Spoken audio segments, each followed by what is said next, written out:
आज शिवजयंती.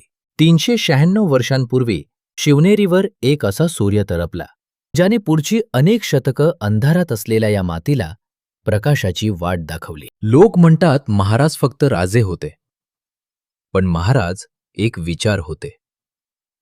त्यांनी फक्त किल्ले नाही जिंकले, तर माणसांची मनं जिंकली आणि गुलामगिरीच्या मानसिकतेतून या देशाला मुक्त केलं. आजच्या तरुणाईसाठी शिवजयंती म्हणजे फक्त मिरवणूक नाही.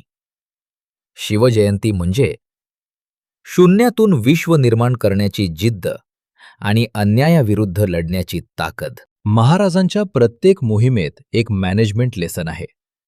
प्रत्येक निर्णयात एक दूरदृष्टी आहे. आज फक्त जय जयकार नको, तर त्यांचे विचार आपल्या आचरणात आणण्याची शपथ घेऊया. जगातील आदर्श राजा, रयतेचा राजा, छत्रपती शिवाजी महाराज यांना मानाचा मुजरा. शिवजयंतीच्या सर्व शिवभक्तांना भगव्या शुभेच्छा. जय शिवराय.